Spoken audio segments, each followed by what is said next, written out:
ஒரு ஃபேமிலியில் physically and mentally டயர்டான ஆள் யார் தெரியுமா? அந்த வீட்டோட அம்மா அப்பாலாம் கிடையாது, அந்த வீட்டோட மூத்த பொண்ணு. ஏன்னா அவள் டீனேஜர் ஆகிறதுக்கு முன்னாடியே அவளோட தங்கச்சிக்கோ தம்பிக்கோ இன்னொரு அம்மா ஆயிடுறா. சின்ன வயசுலேருந்தே அவளை விட மற்றவங்கள நல்லா பார்த்துக்கணுன்னு சொல்லியே வளர்த்துருப்பாங்க போல். அதனாலேயே அவள் சின்ன வயசுலேயே ரெஸ்பான்சிபிளாக இருக்கணும், மெச்சூர்டாக இருக்கணும், முக்கியமாக செல்ஃப்லெஸ்ஸாக இருக்கணும்னு எக்ஸ்பெக்ட் பண்ணுறாங்க. இப்படியே அவள் லைஃப் ஃபுல்லாக ஒரு இமோஷ்னல் பேர்டனை சுமந்துக்கிட்டே தான் தெரியணும். அவளை சுற்றி எல்லா குழந்தைங்களும் விளையாடிட்டு சைல்டுஹுட்டை என்ஜாய் பண்ணிகிட்டு இருக்கும்போது அவள் மட்டும் சீக்கிரமாகவே வளர வேண்டியிருந்துச்சு.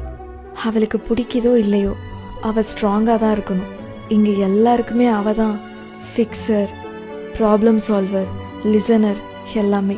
ஆனால் அவளோட பிரச்சனையை யார் கேட்பாங்க? அவளை அவளே தான் பார்த்துக்கணுன்றது எழுதப்படாத ஒரு விதி. பட் டீப் டவுனாக பார்த்தா ஷீ இஸ் எக்ஸாஸ்டட். சைலண்ட்டாக எல்லாத்தையும் சாக்ரிஃபைஸ் பண்ணிவிட்டு யாருக்கும் தெரியாமல் அழுதுட்ருக்கா.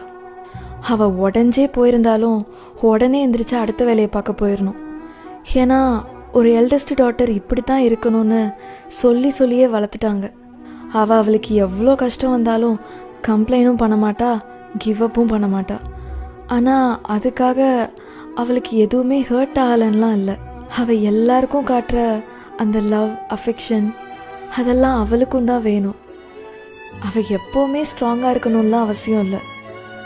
பிகாஸ் சம்டைம்ஸ் சூப்பர் ஹீரோஸ்க்கு கூட ரெஸ்ட் தேவை இல்லையா?